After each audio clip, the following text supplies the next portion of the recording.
Hello बच्चों, good morning. कैसे हैं आप लोग? कैसी चल रही है आप लोगों की स्टडी? और आई होप आप लोगों को इकोनॉमी समझ में आ रहा होगा। और इकोनॉमी के टर्म में हम आगे बढ़ रहे हैं, जो भी बढ़ा रहे हैं सीक्वेंस से चल रहा है। तो आज आपका जो है नेक्स्ट चैप्टर है कृषि क्षेत्र के बारे में आज बताएंगे आपको। इम्पोर्टेंट चैप्टर है, यहाँ से जो है मेंस में लिखने के लिए भी आता है और प्री में भी क्वेश्चन आते हैं कोर्ट में। तो आप थोड़ा सा भी अगर ध्यान से सुनेंगे वीडियो को और इसके बाद देखने के बाद 2-3 बार और रिवाइज कर लेंगे तो आपको अलग से कुछ मेहनत नहीं करना पड़ेगा, बहुत आसानी से चीज़ें समझ में आ जाएंगी। ये चैप्टर काफ़ी लॉन्ग है, इसे मैं 2-3 भाग में आप लोगों के सामने रखूंगी। तो चलिए बच्चों, आज की शुरुआत करते हैं चैप्टर की। आज का जो चैप्टर है वो है कृषि क्षेत्र, एग्रीकल्चर सेक्टर। बहुत इंपॉर्टेंट है। इसमें जो आप देख रहे हैं पहला हेडिंग है भारतीय अर्थव्यवस्था में कृषि क्षेत्र का महत्व। आपको पता है हमारा जो देश है ये कृषि प्रधान देश है, तो जाहिर सी बात है भले ही सेवा क्षेत्र और उद्योग क्षेत्र ब्रॉड हो रहे हैं, बढ़ रहे हैं, फिर भी हमारी जो निर्भरता है वो कृषि पे कम नहीं हो रही है, खत्म नहीं हो रही है। आज भी जो रोजगार सबसे ज्यादा पैदा करता है या प्रोवाइड कराता है वो एग्रीकल्चर ही करवाता है। ये चीजें आप लोगों को पता भी होंगी। तो इसमें कुछ इंपॉर्टेंट पॉइंट है जिसको हम डिस्कस करेंगे। जैसे पहला पॉइंट है अर्थव्यवस्था में कृषि का योगदान। अर्थव्यवस्था में कृषि का योगदान बहुत ज्यादा है और आप देखेंगे आजादी के टाइम में 1951 के आसपास या 1947 में जो कृषि का योगदान लगभग 51% था। तब से जीडीपी में इसका जो योगदान है वो घटते जा रहा है, लेकिन आज भी ये मतलब जो है अपनी महत्वपूर्ण जो है रोल निभा रहा है, क्योंकि हमारी जो अर्थव्यवस्था है वो आप देखेंगे तो ज्यादातर कृषि पर ही आधारित है। जो रोजगार है वो कृषि ही ज्यादातर प्रोवाइड करता है, क्योंकि कृषि प्रधान देश हैं हम। तो इसमें पहला जो आपका पॉइंट है कि अर्थव्यवस्था में कृषि का योगदान, यानी कि आप देखते हैं कि जो कृषि है वो उद्योगों के लिए कच्चा माल उपलब्ध कराता है, व्यक्तियों को रोजगार देता है और तरह तरह के जो प्रोडक्ट होते हैं वो कृषि से ही हमें प्राप्त होते हैं। तो ये अर्थव्यवस्था में एक बहुत बढ़िया रोल निभाता है या महत्वपूर्ण रोल निभाता है। इसके अलावा जो आपका नेक्स्ट पॉइंट है वो है रोजगार। तो मैंने आपको बताया भी, इसके पहले भी वीडियो में बताया था कि सबसे ज्यादा जो जीडीपी है वो उसमें जो योगदान है वो सेवा क्षेत्र का है, लेकिन जो रोजगार प्रोवाइड करता है वो आज भी हमारा कृषि क्षेत्र है, जो लगभग 50% रोजगार लोगों को प्रोवाइड करता है। यानी कि लगभग 50% जनसंख्या हमारी आज भी रोजगार के लिए कृषि पर ही आधारित है। हालांकि इसमें बहुत सारे प्रॉब्लम्स भी हैं, लेकिन आज भी कृषि जो है अपनी महत्वपूर्ण रोल अदा कर रही है। इसके अलावा जो आपका नेक्स्ट पॉइंट है वो है बढ़ती हुई जनसंख्या के लिए खाद्यान्नों की आपूर्ति। आपको पता है जब देश आजाद हुआ था तो बहुत गरीबी थी, हमारे यहाँ खाद्यान्न इतना नहीं होता था कि हम सबको भोजन प्रोवाइड कर सकें। लेकिन जब हरित क्रांति आती है, उन्नत किस्म के बीज आते हैं, खाद का उपयोग किया जाता है, सिंचाई होती है, तो जो उत्पादन है अधिशेष होता है या ज्यादा होता है और फिर हम धीरे धीरे कृषि के क्षेत्र में आत्मनिर्भर होते हैं, यानी कि खाद्यान्नों के क्षेत्र में आत्मनिर्भर होते हैं। और वर्तमान में इतनी बड़ी जनसंख्या होने के बावजूद हमारा जो कृषि है वो सबको भोजन प्रोवाइड करने में सक्षम है, यानी कि कृषि जो है वो सबको खाद्यान्न उपलब्ध करा रही है। तो ये भी बहुत इंपॉर्टेंट पॉइंट है कि कृषि जो है वो खाद्यान्न की आपूर्ति करती है। नेक्स्ट है औद्योगिक विकास के लिए कृषि क्षेत्र का महत्व। तो आपको पता है ज्यादातर जो उद्योग होते हैं वो कच्चे माल पर आधारित होते हैं और वो जो कच्चा माल होता है वो मोस्टली कृषि से ही प्राप्त होता है। तो आप जानते हैं कि अगर कपड़ा बनाना है तो उसके लिए कपास की जरूरत होती है, चीनी बनाना है तो उसके लिए गन्ने की जरूरत होती है, जूट के सामान बनाने हैं तो उसके लिए पटुआ की जरूरत होती है, या ऐसे ही आप देखते हैं कहवा, काफी, इन सारी चीजों का जो उत्पादन है, रबर है, सब कुछ आप देखेंगे तो कृषि से ही कच्चे माल के रूप में मिलता है और वो आगे जाकर के उद्योगों में प्रसंस्कृत होकर नया रूप लेता है और फिर जो है वो हमारे दैनिक जीवन में उपयोग के रूप में सामने आता है। लेकिन उनको ज्यादातर जो कच्चा माल है वो कृषि ही उपलब्ध कराती है। तो आज भी हमारे ज्यादातर जो उद्योग धंधे हैं वो कृषि पर ही हैं। आपको पता है सबसे बड़ा जो उद्योग के रूप में हमारे देश में है वो कपड़ा मिल उद्योग है और उसको भी जो कपास है वो हमारा कृषि ही प्रोवाइड करता है। तो ये भी बहुत इंपॉर्टेंट है कि हमारा जो उद्योग है ज्यादातर कृषि पर आधारित है। अंतर्राष्ट्रीय व्यापार में महत्वपूर्ण योगदान निभाता है कृषि, बिल्कुल सही है। आप जानते हैं कहवा, कपास, रेशम और जो भी तंबाकू है, खाने पीने की चीजें हैं, ये सारी चीजें हम विश्व में निर्यात करते हैं, बड़े पैमाने पर निर्यात करते हैं। कृषि के क्षेत्र में या सब्जी के क्षेत्र में या फल उत्पादन के क्षेत्र में हम चाइना के बाद दूसरे नंबर पे आते हैं, लेकिन निर्यात में हमारा जो कृषि प्रोडक्ट है ये लगभग सबसे ज्यादा होता है।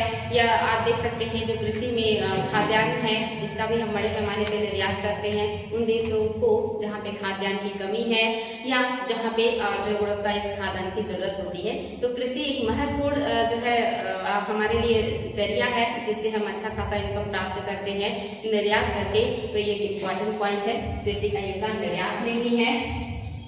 गरीबी उन्मूलन में महत्वपूर्ण भूमिका जो है वो कृषि निभाती है, ये भी बिल्कुल सही पॉइंट है। आप देखते हैं जो गांव के ज्यादातर गरीब हैं या जो छोटे परिवार हैं वो कृषि पर ही निर्भर होते हैं। जिनके पास भूमि नहीं है, भूमिहीन जो कृषक हैं, जो श्रमिक हैं, वो दूसरों के लैंड पे कृषि करते हैं और अपने जीवन निर्वाह के लिए कृषि पर ही आधारित होते हैं। यानी कि हमारे यहाँ आज भी बहुत ज्यादा गरीबी है। आपको पता है कि हमारे यहाँ सबसे ज्यादा ग्रामीण जनसंख्या है, सबसे ज्यादा कुपोषण से जो है ग्रसित लोग हैं हमारे यहाँ, और सबसे ज्यादा एक तरीके से कि कृषि पर निर्भर भी जनसंख्या हमारे यहाँ है। और ज्यादातर जो भोजन है लोगों को या जो जीविकोपार्जन है लोगों का वो कृषि से ही होता है। तो ये बहुत ही सही है, बिल्कुल करेक्ट है कि जो आपका भूमि मतलब जो है गरीब है, गरीबी उन्मूलन में कृषि ने महत्वपूर्ण भूमिका निभाई है। नेक्स्ट है पूंजी निर्माण में सहयोग। पूंजी निर्माण में भी कृषि का महत्वपूर्ण योगदान है। जो कृषि इन सारी चीजों में इतना ज्यादा योगदान दे रही है तो जाहिर सी बात है अगर अर्थव्यवस्था में यानी कि उद्योग धंधों में योगदान दे रही है, प्राथमिक क्षेत्र में वो महत्वपूर्ण भूमिका निभा रही है, तो जाहिर सी बात है कि पूंजी निर्माण में ये बहुत ही जो है यूजफुल है। अगर हम इसमें और भी टेक्नोलॉजी का उपयोग करें, नए नए कृषि पद्धति का उपयोग करें, उन्नत किस्म के बीजों का उपयोग करें और नए नए तरीकों से जो है ईजाद करके कृषि को आगे बढ़ाएं या सक्सेस करें, जैविक कृषि करें और जैविक खादों का प्रयोग करें, तो हम और भी बेहतर परिणाम ला सकते हैं और बहुत अच्छा कर सकते हैं कृषि के क्षेत्र में। क्योंकि आपको पता है कि विश्व में सबसे ज्यादा जो कृषि युक्त लैंड है वो इंडिया के पास है, लेकिन हमसे कम लैंड होने के बावजूद जो चाइना है वो हमसे जो है खाद्यान्नों में, सब्जी में, फल में हमसे हमेशा आगे रहता है। क्योंकि उनके यहाँ टेक्नोलॉजी है, उनके यहाँ जो है वैज्ञानिक पद्धति से कृषि होता है। भारत में ऐसा अभी नहीं हो पाया है, लेकिन जिस दिन हम ऐसा कर लेंगे तो विश्व में हम सबसे आगे होंगे। क्योंकि लैंड जो है कृषि योग्य वो इंडिया के पास विश्व में सबसे ज्यादा है और ये हमारे लिए बहुत अच्छी बात है। आगे बढ़ेंगे। नेक्स्ट जो हेडिंग है भारत कृषि का स्वरूप। भारत में कृषि का स्वरूप क्या है? तो आप जानते हैं कि हमारे यहाँ कृषि का स्वरूप क्या है, तो निम्न उत्पादकता है, यानी कि प्रति हेक्टेयर उत्पादन बहुत कम होता है। अगर यही चीज हम डेवलप कर ले जाए, बढ़ा ले जाए, यानी कि जो कम लैंड में ज्यादा उत्पादन करना शुरू कर दे, तो सबसे ज्यादा जो अनाज का उत्पादन है पूरे विश्व में वो इंडिया करने लगेगा। यानी कि प्रति हेक्टेयर जो उत्पादकता है वो हमारे लैंड की बहुत कम है, क्योंकि हमारे पास इतनी पूंजी नहीं होती है कि हम उन्नत किस्म के बीज, खाद और जो प्रौद्योगिकी है उसका उपयोग करके कृषि में ज्यादा से ज्यादा उत्पादन कर सके, जिससे इसराइल वगैरह करते हैं। जिस दिन ऐसा हम लोग करने लगेंगे तो उत्पादकता हमारी बढ़ जाएगी। आगे है पॉइंट नेक्स्ट, लघु उद्योग। ये भी बहुत बड़ी परेशानी है। आपको पता है बच्चे कि इंडिया में जो 80% लैंड है वो जो है बहुत कम लोगों के पास है, और जो 80% जनसंख्या है यानी कि 80% लैंड 20% लोगों के पास है, और जो आप देखेंगे 80% जो लोग हैं उनके पास सिर्फ 20% लैंड है, और वो लैंड लघु सीमांत किसानों के रूप में लोगों के पास है, यानी कि 2 हेक्टेयर से कम लैंड जो है ज्यादातर लोगों के पास है। यानी कि जो खेत हैं वो काफी छोटे छोटे टुकड़ों में बटे हुए हैं, जिनमें बहुत अच्छे से हम वर्क नहीं कर पाते हैं, यानी कि प्रौद्योगिकी का, मशीनरी का उसमें बहुत अच्छा उपयोग ना कर पाते हैं, जिसकी वजह से भी एक बड़ा रीजन है कि हम बहुत अच्छा उत्पादन प्राप्त नहीं कर पाते हैं, क्योंकि हमारे यहाँ की जो जोतें हैं वो काफी छोटी हैं, यानी कि लघु स्थिति में है। इसके अलावा जो नेक्स्ट है वो है कृषि क्षेत्र में बेरोजगारी का आधिक्य। आप इसमें देखेंगे जो कृषि में है बेरोजगारी भी बहुत ज्यादा पाई जाती है, क्योंकि जो हमारी कृषि है ये मौसम पे आधारित होती है, इसीलिए इसमें मौसमी बेरोजगारी और प्रचंड बेरोजगारी पाई जाती है। यानी कि जब भी मानसून का मौसम होता है या आप देखेंगे रबी और खरीफ के मौसम में ही कृषि में लोगों को रोजगार मिल पाता है, जबकि आप जानते हैं कि सबसे ज्यादा जो रोजगार देता है वो कृषि देता है। लेकिन जैसे ही सीजन ऑफ होता है यानी कि फसल कट जाते हैं तो लगभग 2-3 महीने के लिए फिर लोगों को कोई काम नहीं मिलता है। ऐसे में जो गरीब काश्तकार हैं, जो गरीब किसान मजदूर हैं, जो दूसरों के लैंड में काम करके अपना जीविकोपार्जन करते हैं, उनके लिए परेशानी खड़ी हो जाती है। तो हमारे लिए कृषि में ये कुछ चीजें हैं जो परेशानी आज भी क्रिएट कर रही हैं, इनको अगर दूर कर लिया जाए तो हम और भी अच्छा कर सकते हैं। तो आप इसमें देख सकते हैं कृषि क्षेत्र में बेरोजगारी का आधिक्य बिल्कुल सही है। भूस्वामी जो है काश्तकार संघर्ष, आप यहाँ देख सकते हैं भूस्वामी और काश्तकार संघर्ष, ये प्राचीन काल से ही बना हुआ है। भूस्वामियों के बीच और काश्तकारों के बीच संघर्ष, क्योंकि आपको पता है कि जो भूस्वामी है बहुत कम संख्या में है और उनके पास लैंड बहुत ज्यादा है, और जो काम करने वाले हैं उनकी संख्या ज्यादा है और वो उनके ऊपर निर्भर रहते हैं। लेकिन जो बड़े भूस्वामी होते हैं वो छोटे काश्तकारों के जो है जरूरतों को या उनके मतलब जो है हित को उतना ध्यान नहीं रखते हैं, जिसकी वजह से उनका शोषण होता है और बड़े पैमाने पे यहाँ पे क्या होता है, टकराव बढ़ता है। चाहे जमींदारी प्रथा ले लीजिए अंग्रेजों के टाइम की, तब भी जो है किसानों का बहुत शोषण होता है। हाँ, महलवाड़ी में भी ऐसी स्थिति थी, आपने देखा जब रैयतवाड़ी आती है तो वहाँ पे भी इस तरह का प्रॉब्लम होता है। यानी कि जो बड़े भूस्वामी हैं वो छोटे काश्तकारों की जरूरतों को ध्यान नहीं रखते हैं, ज्यादा से ज्यादा फायदा खुद लेने की कोशिश करते हैं। ऐसे में जो भूस्वामी और काश्तकार हैं उनके बीच टकराव की स्थिति बनती है, और ये प्राचीन काल से आप देख रहे हैं कि ऐसी स्थिति बनी हुई है और ये आज भी होता है। आगे है नेक्स्ट पॉइंट, निर्वाह कृषि। ये भी एक बहुत ही बेहतरीन पॉइंट है कि इंडिया में जो कृषि है उसको हम निर्वाह का माध्यम मानते हैं, यानी कि वहां से हम पूंजी आधे के प्राप्त नहीं कर पाते हैं, या जिनके पास लैंड है वो भी ये नहीं सोच पाते कि हम उसका ज्यादा से ज्यादा उपयोग करके उससे ज्यादा पूंजी क्रिएट करें।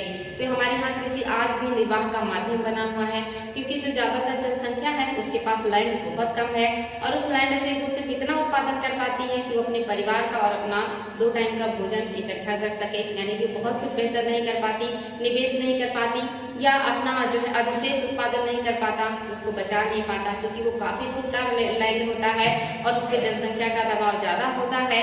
इसीलिए कृषि आज भी भारत के लिए सिर्फ निर्वाह का माध्यम है, यानी कि जीवन किसी तरह चलता है, खाने पीने की चीजें वहां से मिल जाए वही बहुत है। तो आज की कृषि क्या है, भारतीयों के लिए निर्वाह है, यानी कि ज्यादातर जनसंख्या सिर्फ निर्वाह के लिए ही उस पर निर्भर है, बाकी चीजों के लिए, इनकम के लिए मुझे दूसरे साधनों को ढूंढना पड़ता है। नेक्स्ट है, आप इसमें देखेंगे बच्चे, जो है वर्षा पर आधारित निर्भरता, यानी कि अत्यधिक जो निर्भरता है वो वर्षा पर है। ये भी बहुत सही है कि भारत में कहा जाता है कि जो भारत की कृषि है वो मानसूनी जुआ है, यानी कि अगर मानसून अच्छा आया तो कृषि अच्छा होगा, अगर मानसून नहीं आया ठीक से तो कृषि गड़बड़ हो जाएगी। यानी कि हम आज भी ज्यादातर जो हमारी निर्भरता है वो वर्षा के ऊपर है, अगर वर्षा हुई तो कृषि अच्छी होगी, अगर वर्षा नहीं हुई तो कृषि हमारी प्रभावित हो जाती है। तो इस वजह से मानसून हमारे लिए बहुत उपयोगी होता है और हमारी उस पर निर्भरता होने की वजह से हम कहीं ना कहीं हमारा जो उत्पादन है वो बड़े पैमाने पर प्रभावित हो जाता है। अगर हम सिंचाई की उन्नत व्यवस्था कर ले, नहरों का निर्माण कर ले, तालाबों का निर्माण कर ले, नदियों के जल का उपयोग कर ले, तो शायद हमारी जो कृषि है उसमें आत्मनिर्भरता आ जाए, लेकिन अभी ऐसा संभव नहीं हो पाया है। यानी कि ज्यादातर जो सिंचाई हो पाती है लैंड की वो आप देखेंगे तो वर्षा पे ही निर्भर होती है, अगर वर्षा होती है तो ही हम बहुत बेहतर उत्पादन कर पाते हैं। तो आज भी हमारी जो कृषि है वो क्या है, वर्षा आधारित है। इसके अलावा आप देखेंगे पिछड़ी तकनीकी, आपको पता है आज भी जो है ज्यादातर गरीब लोग ही कृषि कर रहे हैं, या जो लोग उनके पास बहुत छोटा लैंड है, उनके पास इतनी पूंजी नहीं है कि वो अच्छे तकनीकी का प्रयोग कर सके। तो जो कार्य करने का तरीका है या जो तकनीकी वही प्राचीन जो है तकनीकी अपनाए हुए हैं, जिसकी वजह से भी हमारी कृषि बहुत ज्यादा उन्नत नहीं कर रही है या बहुत ज्यादा प्रोग्रेस नहीं हो पा रहा कृषि के क्षेत्र में। तो एक उन्नत टेक्नोलॉजी ना होना भी एक बड़ा रीजन है हमारा कृषि के क्षेत्र में पिछड़ा होना।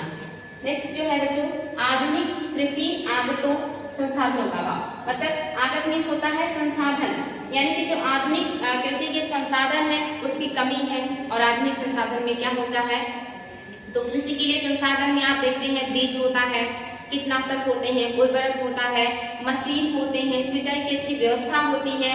ये सारी चीजें आज भी हमारे पास नहीं है, इन सबका आज भी अभाव है। ज्यादातर जो जनसंख्या है वो इन सारी चीजों को उपलब्ध नहीं करा पाती कृषि में, और जैसे तैसे वो उत्पादन करते हैं, इस वजह से जो उत्पादकता है वो हमारे लैंड का बहुत कम होता है।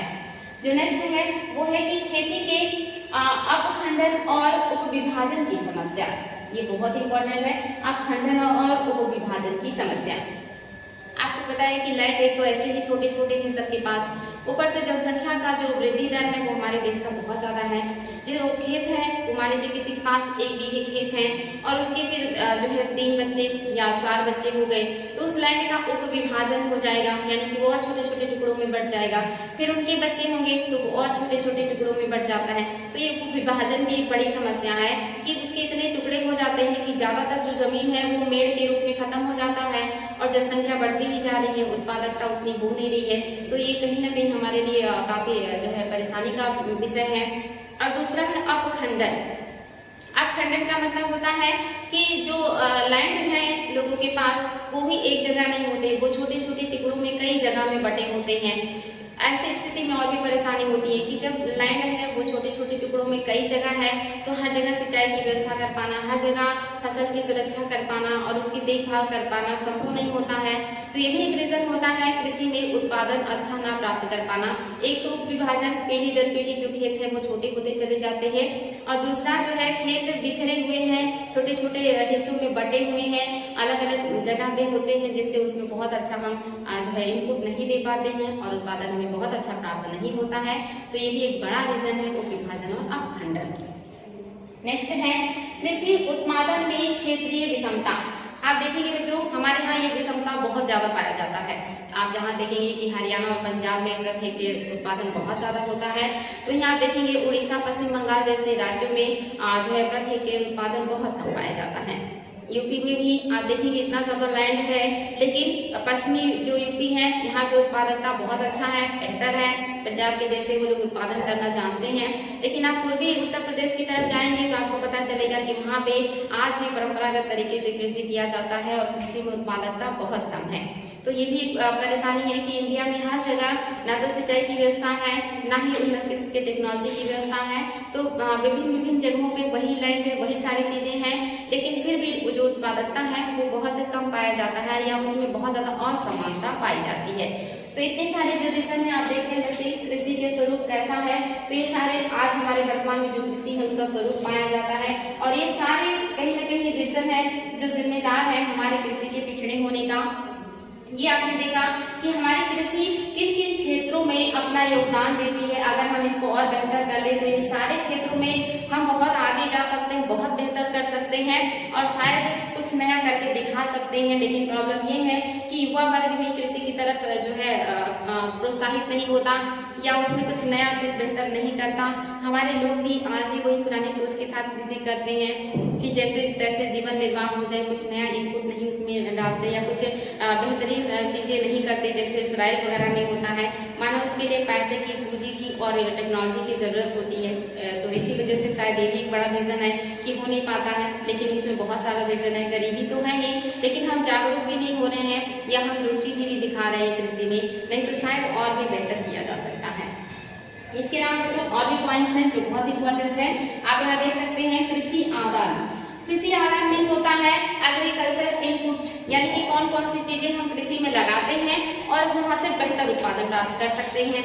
तो आप यहाँ पे देख सकते हैं उन्नत किस्म के बीज, यानी कि अगर बीज उन्नत किस्म के होंगे तो उनका जो उत्पादन है वो ज्यादा होगा, वो अच्छी उत्पादकता देंगे। जैसे आपको पता है हरित क्रांति आने के पहले हमारे यहाँ जो बीज थे वो उत्पादन बहुत कम देते थे, छोटी बालियां आती थी और उन बालियों में बहुत कम दाने होते थे और वो जो है बहुत अच्छा उनका एक तरीके से ग्रोथ भी नहीं होता था।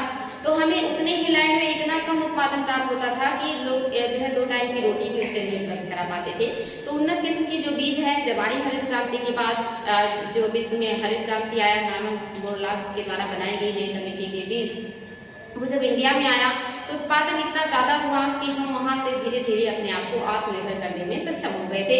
तो उन्नत जो बीज है ये भी क्या है, कृषि का इनपुट है या आदान है। और इसके अलावा आप देखेंगे उर्वरक, आप जानते ही हैं उर्वरक जो है कृषि के लिए आजकल कितना इम्पोर्टेंट हो गया है। तो उर्वरक के बिना तो कृषि हो नहीं पाती है। उर्वरक जब जितना ज्यादा लोग उर्वरक का उपयोग करते हैं उतना ज्यादा उत्पादन देता है। लेकिन हाँ इसके कुछ जो है आप देख रहे हैं एक तरीके की कमियां भी सामने आ रही हैं। पानी प्रदूषित हो रहा है क्योंकि मिट्टी बहुत ज्यादा दिनों तक उन चीजों को धारण नहीं कर सकती, वो नीचे छन छन करके चले जाते हैं। और पानी में प्रदूषण होता है। लेकिन आज भी बहुत सारी जनसंख्या जो है वो गरीब है, जो कृषि करती है, उसको ये जो उर्वरक होती हैं प्राप्त नहीं हो पाते हैं या वो परचेज नहीं कर पाते हैं और कृषि में उसका उपयोग नहीं कर पाते हैं। तो ये भी रीजन होता है कि उत्पादन अच्छा नहीं होता। यानी कि अगर खेती में जैसा कि मिट्टी में जरूरत हो, अगर मिट्टी का जांच किया जाए और पता चले कि उसमें फास्फोरस की कमी है या नाइट्रोजन की कमी है या उसमें पोटास की कमी है या और किसी चीज की कमी है, वो जांच करके और फिर जिस चीज की कमी हो उसको हम मिट्टी में मिलाएं तो हम बेहतर उत्पादन प्राप्त कर सकते हैं। लेकिन हमारे यहाँ आज भी किसान में जागरूकता की कमी है, वो नहीं समझ पाते हैं कि उन्हें क्या खेत में डालना है। यानी कि वो ज्यादातर यूरिया का उपयोग करते हैं, नाइट्रोजन का उपयोग करते हैं, जो पता भी नहीं होता कि खेत को यूरिया की जरूरत है भी या नहीं। लेकिन वो ज्यादा उत्पादन प्राप्त करने के लिए ज्यादातर यूरिया ही जो है खेत में डालते हैं और बाकी उर्वरकों की अपेक्षा यूरिया उनको सस्ता भी लगता है या सस्ता है मार्केट में।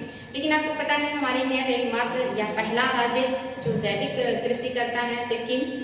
2016 में ही उसने वहाँ पे जैविक कृषि शुरू कर दिया है। जो राज्य है वो पूरी तरह से जैविक कृषि पे है। तो अगर हम कुछ इस तरह का बेहतर वर्क करते हैं, यानी कि उर्वरक जो है वो जैविक डालते हैं खेतों में, तो हमारा आज हमारा भविष्य दोनों सिक्योर होगा, हमारा सेहत भी अच्छा होगा, इन्वायरमेंट भी अच्छा होगा। और ये बहुत ही खूबसूरत, बहुत ही बेहतर प्रयास है अगर हम इसे जो है उपयोग में लाते हैं, यानी कि उर्वरक का उपयोग करते हैं लेकिन वो जैविक उर्वरक हो तो बहुत ही बेहतर किया जा सकता है। आगे है कृषि मशीनीकरण, यानी कि किसी में आज भी मशीनीकरण की जो है कमी है। यानी कि सिंचाई के लिए हम मानसून पे क्यों निर्भर हैं, क्योंकि हमारे पास अच्छे किस्म के नलकूप नहीं है या नलकूप की व्यवस्था हर किसान के पास नहीं है कि वो अपने खेतों की सिंचाई कर सके, या उनके पास ट्रैक्टर, थ्रेसर जैसी चीजों की उपलब्धता नहीं है कि वो आसानी से खेत की जुताई करके या अच्छे से खेत की जुताई करके बीज को लगा सके और उसको अच्छे से साफ करके प्राप्त कर सके। तो ऐसी बहुत सारी टेक्नोलॉजी है वो हमारे किसान, गरीब किसान भाई के पास आज भी उपलब्ध नहीं है।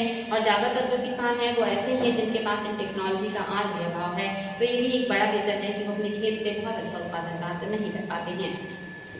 नेक्स्ट है वित्तीय साख और सुविधाएं। ये इसका मतलब होता है कि कृषि को बहुत ज्यादा पैसे नहीं मिल पाते हैं, या कहीं कि जो लोग कृषि करते हैं उनके पास वित्त का अभाव होता है और उन्हें आसानी से लोन भी नहीं मिल पाता। ज्यादातर जो लोग हैं स्थानीय लोगों से लोन लेने की कोशिश करते हैं, यानी कि जमींदारों से, साहूकारों से या अपने रिश्तेदारों से या अपने गाँव के बड़े जो वर्ग के लोग होते हैं उनसे लेने का कोशिश करते हैं, जो कि आसानी से मिलता भी नहीं है और उसमें लोग ब्याज ज्यादा लेते हैं जिससे उन्हें जो है और भी असुविधा होती है। बैंकों में जो आते हैं स्कीम्स, जो चीजें गवर्नमेंट के द्वारा लाई जाती हैं जिससे कि किसानों को फायदा हो, जागरूकता की कमी होने की वजह से वो उसे समझ नहीं पाते हैं कि हम वहाँ से जो है ले लें लोन पे और जो है कार्य कर लें।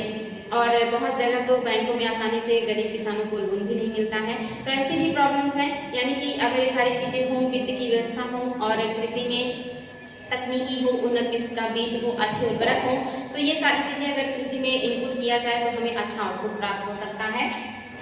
और आपका नेक्स्ट है कीटनाशक दवाइयाँ। आपको पता है वर्तमान में खेतों में या फसलों में बहुत ज्यादा रोग लगने लगे हैं। ऐसे में जो गरीब किसान हैं वो फसल तो उगा लेते हैं, लेकिन जब उसमें रोग लग जाता है तो उसमें इतना पैसा नहीं होता या इतनी उपलब्धता नहीं होती कि जो कीटनाशक है उनका उपयोग करके अपनी फसलों को बचा सके। तो कृषि में इन सारी चीजों के साथ साथ कीटनाशकों की व्यवस्था होनी चाहिए। हालांकि इनका बहुत ज्यादा प्रयोग करने से हमारे लिए बहुत हार्मफुल है। एक तो हमारी सेहत के लिए ठीक नहीं है, मिट्टी के लिए भी ठीक नहीं है, हवा के लिए भी ठीक नहीं है और पानी के भी लिए ठीक नहीं है। तो किसी चीज के लिए ठीक नहीं है, लेकिन कभी कभी इनकी जरूरत जो है बहुत ज्यादा पड़ती है। नहीं तो फसल जो है वो कीट या जो रोग होते हैं जो फसलों को लगते हैं उनको बर्बाद कर देते हैं। तो आज भी ये रीजन है कि जो है गरीब किसान है उनके पास कीटनाशकों की जो है कमी है, जिसकी वजह से उनके फसल सुरक्षित नहीं रहते हैं या वो डिस्ट्रॉय हो जाते हैं। आगे है सिंचाई, यानी कि हमारे यहाँ जो आपने देखा कृषि आदान यानी कि इनपुट तो चाहिए, साथ में सिंचाई की व्यवस्था होनी चाहिए। सिंचाई में आप देखेंगे 3 तरह की परियोजनाएं होती हैं। सिंचाई में एक बृहद परियोजना होती है जो 10,000 हेक्टेयर से अधिक जो है लैंड पे आप देखेंगे 10,000 हेक्टेयर से अधिक कृषि भूमि पर अप्लाई होती है बृहद सिंचाई परियोजना। और दूसरा है मध्यम सिंचाई परियोजना। ये जो है ये 2,000 हेक्टेयर से लेकर के या 10,000 हेक्टेयर तक की कृषि भूमि में लागू है। ये बहुत ही इंपॉर्टेंट है बच्चों, ये ऐसे ही बिल्कुल आंकड़े के साथ एग्जाम में आया हुआ है कि मध्य सिंचाई परियोजना में या मध्यम सिंचाई परियोजना में कितने हेक्टेयर भूमि को शामिल किया गया है। तो आपको पता होना चाहिए कि ये 2000 से लेकर के 10,000 हेक्टेयर भूमि को मध्यम सिंचाई परियोजना में लागू किया गया है। और आपका है छोटी सिंचाई परियोजना, इसमें 2000 हेक्टेयर तक की कृषि भूमि को जो है लिया जाता है। तो ये आपको पता होना चाहिए। बृहद में 10,000 से प्लस है, मध्यम से 2000 से 10,000 के मध्य है, और जो आपका लक्ष्य है ये 2000 हेक्टेयर से कम जो लैंड है उनको लिया गया है। नेक्स्ट जो है भारतीय कृषि क्षेत्र की समस्याएं, यानी कि वर्तमान में कौन सी समस्या है जो हमारी कृषि की हैं, जिसको दूर करके हम कुछ बेहतर कर सकते हैं। तो ये समस्याओं में आप देख सकते हैं परंपरागत दृष्टिकोण, यानी कि आज भी हमारी वही सोच बनी हुई है जो प्राचीन काल में थी कि जो कृषि है इससे हम धान गेहूं या जो है दलहन तिलहन उगा करके अपना जीवन निर्वाह कर सकते हैं। इंसान जो है आज भी जो किसान है वो ये नहीं सोच पाते कि हम क्यों ना खेतों में कुछ ऐसी चीजें ऐसी फसलें उगाएं जिससे उन्हें ज्यादा से ज्यादा पूंजी की प्राप्ति हो और अपने जीवन स्टैंडर्ड को बेहतर कर सके। जैसे फूलों की खेती हो गई या फलों की खेती हो गई, या ऐसी कोई टेक्नोलॉजी जैसे कि आप देखते हैं इजराइल वगैरह में किया जाता है कि जो है छोटे छोटे पौधों में बहुत सारा सब्जियों का उत्पादन कर लेना। तो इस तरह की कृषि पे हम आज भी ध्यान नहीं देते हैं। हम आज भी वही गेहूं चावल दलहन तिलहन में जो है अटके हुए हैं, या कहीं उसी सोच के साथ बधे हुए हैं, और जो भी उत्पादन हो जाता है किसी तरह लोगों का या परिवार का पेट भर जाए, इसी सोच के साथ जी रहे हैं। ये भी सोचते कि हम उसमें कुछ ऐसा बेहतर करें कि वहां से हमें ज्यादा से ज्यादा उत्पादन प्राप्त हो, या ऐसी टेक्नोलॉजी का उपयोग करें कि प्रति हेक्टेयर उत्पादकता हमें ज्यादा प्राप्त हो और अधिशेष को हम मार्केट में बेच करके अच्छा पूंजी प्राप्त कर सके। तो आज भी जो कृषि है वो परंपरागत या प्राचीन सोच के साथ हम करते हैं, इसी वजह से हम कुछ बहुत बेहतर नहीं कर पा रहे हैं। इसके अलावा इस समस्या के साथ दूसरी समस्या है वित्त का अभाव, यानी कि पैसे की कमी है। आपको पता है आज भी जो है किसान छोटे छोटे लैंड के साथ जी रहे हैं, जो किसी तरह अपने परिवार का जो है कृषि से भरण पोषण कर पाते हैं, यानी कि पेट भर पाते हैं। बाकी चीजों के लिए उन्हें दूसरी चीजों पर जो है निर्भर होता है। लेकिन कृषि में अच्छे बीज के लिए खरीदने के लिए पैसे चाहिए, खाद के लिए पैसे चाहिए, कीटनाशकों के लिए पैसे चाहिए, सिंचाई के लिए पैसे चाहिए, खेत की जुताई करानी है तो उसके लिए भी पैसे चाहिए। दोबारा फिर कृषि में जो है ये सारी चीजों की जरूरत पड़ेगी तो उसके लिए फिर से वित्त की जरूरत होती है। तो जब कृषि का जो क्षेत्र है बहुत छोटा है और परिवार बहुत बड़ा है और उत्पादन इतना नहीं हो पाता कि अधिशेष हो और उसको हम सेव कर सके या कुछ पैसे या जो है अनाज बचा के रख सके नेक्स्ट ईयर के निवेश के लिए, तो ऐसे में हमें पूंजी की बार बार जरूरत पड़ती है और ये पूंजी हमें आसानी से प्राप्त नहीं होता। तो ये भी रीजन है जो कृषि है वो बहुत पिछड़ा हुआ है भारत में। नेक्स्ट जो है छोटी एवं बिखरी हुई जोतें, ये बिल्कुल आज बहुत बड़ी समस्या है।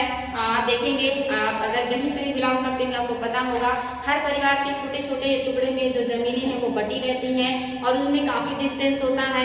तो हर छोटे टुकड़े में अच्छे किस्म से जो है बीज लगा पाना, सब जगह सिंचाई कर पाना और इन सारी चीजों का व्यवस्था कर पाना प्रॉब्लम जो है होता है। तो अगर आप देखते हैं बच्चे कि अगर इन सारी चीजों को यानी कि जो छोटी छोटी जोतें हैं इनको इकट्ठा करके एक जगह कर दिया जाए तो किसान एक ही जगह जो है नलकूपों की व्यवस्था करके सारी खेत की सिंचाई कर सकता है। एक ही बड़े लैंड में वो देखभाल भी कर सकता है, पशुओं से सुरक्षा कर सकता है और एक ही जगह पे अगर वो वर्क करेगा तो अपनी कृषि पे ज्यादा ध्यान दे पाएगा या बेहतर कार्य कर पाएगा। लेकिन अभी तक ये समस्या हल नहीं हो पाई है। आजादी के बाद से आप देखते हैं चकबंदी जो है शुरू तो हुआ है, लेकिन आज भी जो है किसानों के खेत वो बिखरे हुए हैं, चाहे वो जागरूकता की कमी हो, चाहे नीतियों की कमी हो या जो भी कमियां हो, लेकिन आज भी ये परेशानी लोगों के बीच बनी हुई है कि जो खेत हैं वो छोटे छोटे खंडों में बटे हुए हैं और काफी दूरी दूरी पे होते हैं, जिससे हर जगह बहुत बेहतर वर्क नहीं किया जा सकता है। नेक्स्ट है आपका सिंचाई के अस्थायी स्रोतों का अभाव। आपको पता है कि जो हमारा कृषि है इसमें ज्यादातर लोगों के पास सिंचाई की व्यवस्था नहीं है। हम आज भी क्या है मानसून पर निर्भर है, बरसात पर निर्भर है, यानी कि हमारे पास ऐसी कोई अस्थायी व्यवस्था नहीं है कि अगर पानी की उपलब्धता ना हो तो हम जो हम वहाँ से पानी प्राप्त कर लें। तो ये भी एक बड़ा परेशानी है कि अगर खेत में सब कुछ लगा दिया और टाइम टाइम से सिंचाई नहीं हुआ तो पौधे का ग्रोथ नहीं होगा, अच्छा उत्पादन प्राप्त नहीं होगा। यानी कि वो सारे इनपुट जो कृषि के लिए जरूरी होते हैं उन्हें टाइम टाइम से प्रोवाइड कराना बहुत जरूरी है। उसमें से अगर एक भी चीजें समय से प्राप्त नहीं होती पौधों को तो वो अच्छा उत्पादन नहीं देते और मिला जुला करके बहुत नुकसान हो जाता है। आप जानते हैं आपदाओं के आने से या आजकल पशुओं के जो है फसलों के नष्ट कर देने से किसानों को बहुत ज्यादा नुकसान होता है। और कृषि ऐसा चीज है, उसमें आप जितना भी उत्पादन कीजिए, अगर कुछ बेहतर नहीं कर रहे हैं तो आप बस उसमें इतना ही उत्पादन कर पाएंगे, बस आपके परिवार का पेट भर सकता है। लेकिन अगर उसमें कुछ बेहतर करते हैं तो ही आपको सक्सेस प्राप्त होगा, वरना इतना ज्यादा प्रॉब्लम रहता है कृषि में कि खेत में बीज लगाने से लेकर के उसको काटने तक इतनी सारी मतलब समस्याएं आती हैं, और उसमें से अगर कोई भी समस्या फसलों को डिस्टर्ब कर गई तो फिर फसल किसानों के हाथ से चले जाते हैं, चाहे वो बुआई या सिंचाई ना हो पाए, या टाइम से खाद ना मिल पाए, या अच्छे किस्म की उसमें बीज का उपयोग ना हो पाए, या कीटनाशकों का उपयोग ना हो पाए, या फसल कटाई तक अगर बारिश हो गया या और कुछ प्रॉब्लम आ गई तो भी फसल क्या होते हैं, नष्ट हो जाते हैं। यानी कि बहुत रिस्की काम है कृषि करना, बहुत रिस्क होता है इसमें।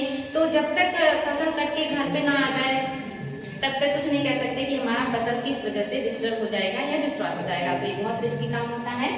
नेक्स्ट है निम्न कृषि जो है निम्न कृषि यंत्रीकरण, यानी कि जो कृषि में है आज भी यंत्रीकरण यानी कि टेक्नोलॉजी का बहुत कम उपयोग होता है।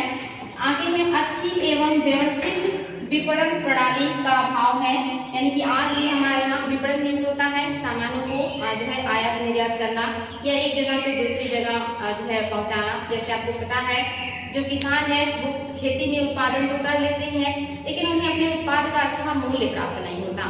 यानी कि इतना मेहनत करने के बाद, इतनी सारी चीजें लगाने के बाद, बीज बोने के बाद, सिंचाई करने के बाद, खाद और कीटनाशक के बाद, और उसकी फिर जो है कटाई और सफाई करने के बाद अगर उन्हें अच्छा जो है उसका मूल्य ना मिले तो फिर उनका सारा मेहनत बर्बाद हो जाता है, और उन्हें कुछ भी बेहतर ना मिल पाने की वजह से दोबारा वो निवेश नहीं कर पाते। तो ये भी एक बड़ा रीजन है कि किसानों को आज भी न्यूनतम समर्थन मूल्य जारी करने के बाद भी गवर्नमेंट के वो अच्छी कीमत नहीं पाते, क्योंकि जो होता है मंडी वो मोस्टली गांव से बहुत दूर होता है, और किसानों के पास इतना ज्यादा उत्पादन नहीं होता कि वो उसको ले जाकर के मंडी में बेचे। छोटे छोटे खेतों से थोड़ा थोड़ा उत्पादन होता है और उसमें बहुत थोड़ा अधिशेष होता है जिसको लेकर के वो मंडी तक नहीं पहुंच पाते, और जो बिचौली होते हैं, जो मध्यस्थ होते हैं, वो उनके जो अनाज है बहुत कम कीमत पे खरीदते हैं, जिससे उन्हें बहुत बेहतर जो है इनपुट नहीं मिल पाता या आउटपुट नहीं मिल पाता, और जो है ये नुकसान की वजह से लोग कृषि से आज जो है हतोत्साहित होते चले जाते हैं और उसमें कुछ बेहतर नहीं कर पाते हैं। तो एक रीजन है व्यवस्थित विपणन प्रणाली का ना होना। अगर ये विपणन प्रणाली और व्यवस्थित होती है और हर किसान को अच्छा जो है उसका दाम प्राप्त होता है, यानी कि कीमत मिलता, मूल्य मिलता, तो शायद और भी बेहतर हो सकता था। इसके अलावा कृषि भूमि का जो है शक्ति से मतलब शक्ति का ह्रास, कृषि भूमि की शक्ति का ह्रास। मैंने आपको बताया कि जब ज्यादा कृषि में खाद का उपयोग कर देते हैं या सिंचाई बहुत ज्यादा कर देते हैं या कीटनाशकों का बहुत ज्यादा उपयोग कर देते हैं, या उत्पादन हम तो कर रहे हैं लेकिन उसमें इन सारी चीजों दोनों रीजन होता है बच्चे। अगर कोई बड़ा आदमी है, अमीर व्यक्ति है, तो क्या करेगा, उर्वरकों का, कीटनाशकों का, सिंचाई का बहुत ज्यादा उपयोग करेगा, और ऐसी स्थिति में भी क्या होता है, जमीन की जो उर्वरा शक्ति है वो कम हो जाती है, मिट्टी क्षारीय या अम्लीय हो जाती है। और इस तरह की स्थिति आप देख सकते हैं पंजाब और हरियाणा जहाँ पे बहुत ज्यादा उत्पादन होता है वहाँ पे इन सारी चीजों का बहुत ज्यादा उपयोग भी किया जाता है, इससे भी मिट्टी की गुणवत्ता घटती चली जाती है।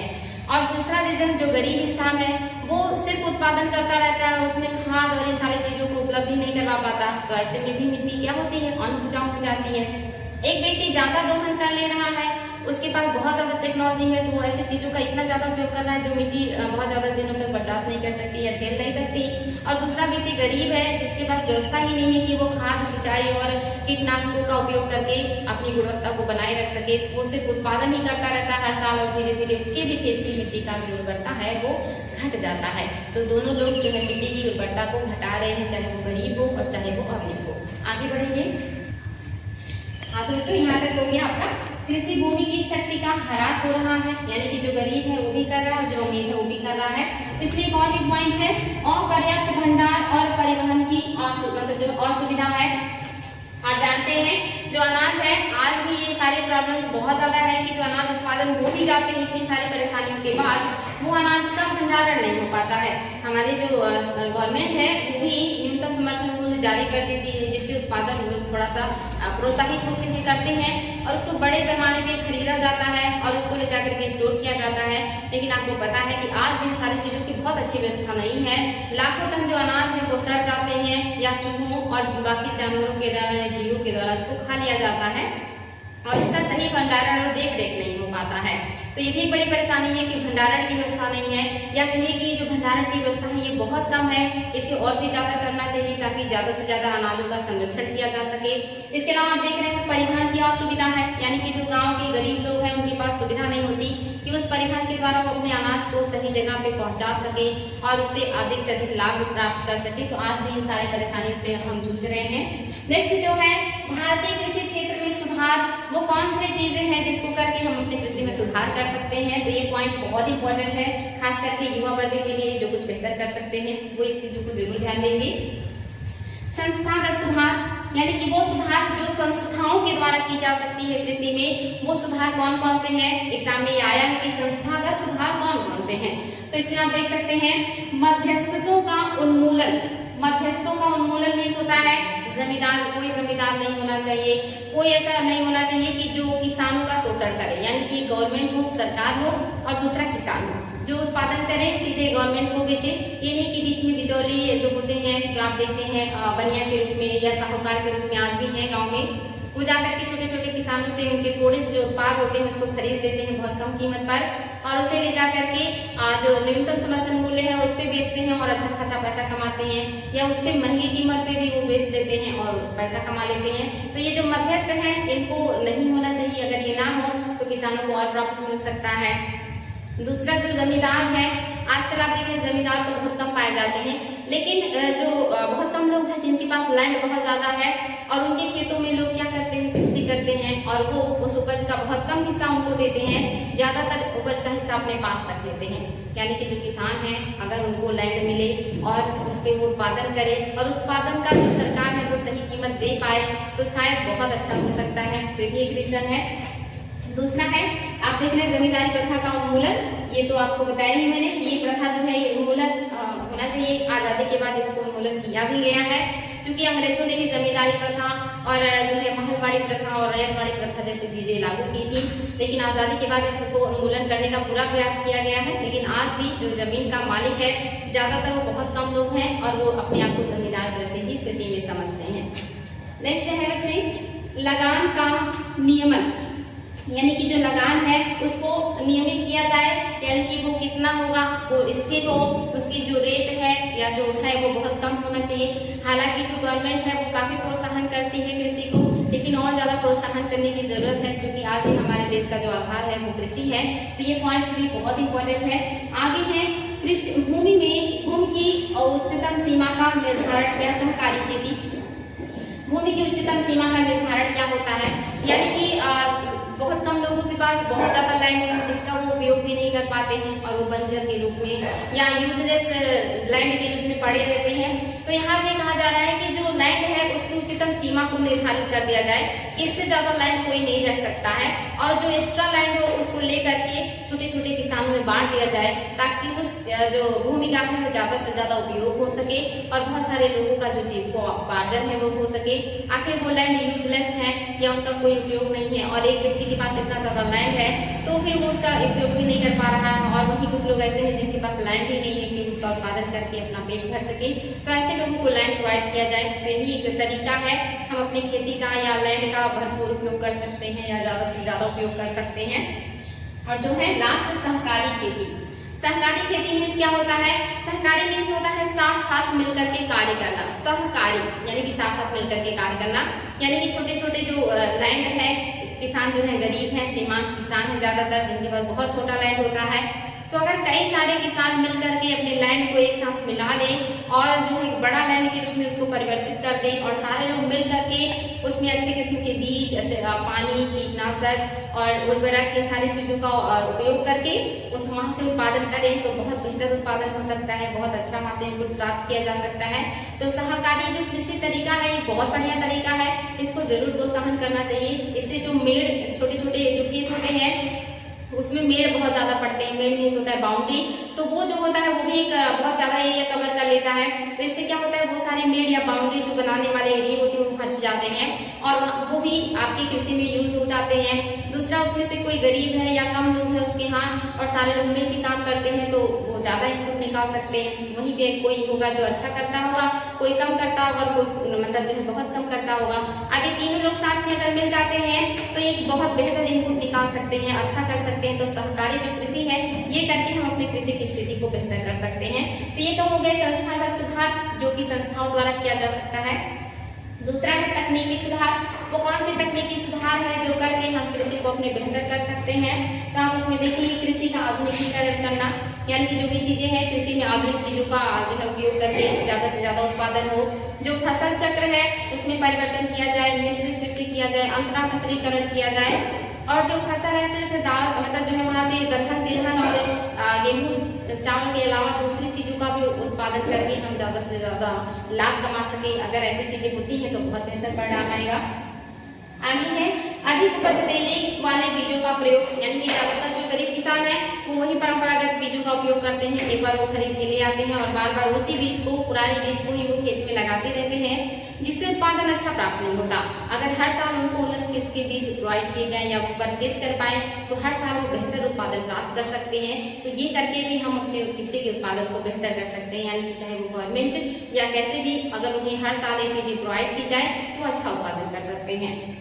नेक्स्ट है रासायनिक खाद का प्रयोग, यानी कि बहुत सारे किसान हैं, मैंने अभी बताया कि दोनों लोग कृषि का दुरुपयोग कर रहे हैं। जो बड़े लोग हैं वो बहुत ज्यादा खाद डाल देते हैं, इसलिए जो मिट्टी है वो सब हो जा रही है, अम्लीय हो जा रही है। और जो गरीब है वो बिना किसी खाद का उपयोग किए इतना ज्यादा कृषि कर लेता है कि उसकी भी मिट्टी जो है वो ऊसर हो जाती है। तो चूंकि ज्यादातर जो किसान है वो सीमांत किसान है या गरीब किसान है जो इन सारी चीजों को उपलब्ध नहीं करा पाते मिट्टी में, तो ऐसे में अगर उनको ये सारी चीजें प्रोवाइड हो तो वो अपने जो है खेत की मिट्टी की गुणवत्ता को बनाए रखें और वहां से उत्पादन ज्यादा प्राप्त कर सकते हैं। नेक्स्ट है आपका फसल संरक्षण के लिए कीटनाशक दवाइयों का प्रयोग। ये भी एक बड़ा रीजन है, आजकल फसलों में रोग बहुत लगते हैं। सब कुछ करने के बाद अगर रोग लग गया तो भी हमें कृषि में से कुछ भी प्राप्त नहीं होता, हमारा फसल बर्बाद हो जाता है। तो वो सारी चीजें जो कृषि के लिए जरूरी है, मैंने अभी आपको कहा कि सबसे ज्यादा जो रिस्की काम है वो कृषि है। फसल बोने से यानी कि बीज लगाने से लेकर के जब तक वो कट के घर ना आ जाए तब तक उसमें रिस्क बना रहता है, और कोई भी स्टेप में अगर थोड़ा सा भी चूक होता है तो हमारी कृषि जो है वो नष्ट हो जाती है। तो यहाँ पे कीटनाशकों का भी उपयोग होना चाहिए। वैज्ञानिक खेती जो है खेती प्रबंधन और खेती की यांत्रिकृत साधन, यानी कि वैज्ञानिक तरीके से खेती करें, मिट्टी का जांच करवाएं और पता करें कि उसमें किन चीजों की कमी है और किन चीजों की अधिकता है। जिसकी अधिकता है उसको रहने दें और जिसकी कमी है उसको हम मिट्टी में डालें तो हम उत्पादन ज्यादा प्राप्त कर सकते हैं। और वैज्ञानिक विधि से अगर ये सारी चीजें करेंगे कि सिंचाई की कितनी जरूरत है और किन जो है इसको पदार्थों की जरूरत है, इन सारी चीजों को ध्यान में रख के काम करें तो हम बेहतर कर सकते हैं। आगे है सामान्य सुधार, यानी कि वो सामान्य सी चीजें कौन सी है जिनको हम कृषि में हमें सुधार करके बेहतर मिल सकता है। तो आप देख सकते हैं सिंचाई की सुविधा, यानी कि जो सिंचाई की सुविधा है वो सबको प्रोवाइड की जाए, क्योंकि हमारे जो कृषि है वो आज भी मानसून पर निर्भर है। तो अगर सिंचाई की सुविधा होगी तो भी हम अच्छा आउटपुट प्राप्त कर सकते हैं। साख उपलब्ध कराना, यानी कि वित्त या पैसे उपलब्ध कराना, ताकि जो किसान है वो सिंचाई का उन्नत किस्म के बीजों का उपयोग कर सके। अच्छे भंडारण की व्यवस्था, यानी कि इतनी मेहनत के बाद जो उत्पादन होता है और जो है किसान बेचते हैं उसका अगर भंडारण नहीं हो पाता तो भी सारी मेहनत बर्बाद हो जाती है। तो इतने मेहनत के बाद जो अनाज उत्पादित होते हैं कम से कम उनके भंडारण की व्यवस्था तो अच्छी होनी चाहिए कि वो सुरक्षित रहे और उसका हम आगे यूज कर सकें। और जो लास्ट है वो अच्छी विपणन की व्यवस्था, यानी कि उत्पादन हो गया तो वो सही जगह पे टाइम से पहुंच सके, प्रसंस्करण वाले क्षेत्रों में पहुंच सके, शीत गृहों में पहुंच सके, वहां से फिर जरूरतमंदों तक पहुंच सके। ये अगर अच्छी विपणन की व्यवस्था हो तो भी जो है कृषि के उत्पादों को हम जो बेहतर जगह पहुंचा सकते हैं। तो बच्चों बहुत सारे पॉइंट्स हैं जो बहुत इंपॉर्टेंट है, जिसे आप डेली जीते हैं, डेली फील करते हैं। अगर आपने मेरी बात को ध्यान से सुना होगा, समझा होगा और वीडियो को 2 दिन बाद सुन लेंगे तो आपको अलग से कुछ भी रटना नहीं है। बहुत ही इंपॉर्टेंट है, बहुत ही अच्छा पॉइंट है। आई होप आप लोगों को समझ में आएगा और अच्छा लगेगा। बच्चों आज के लिए रहने देते हैं। Thank you.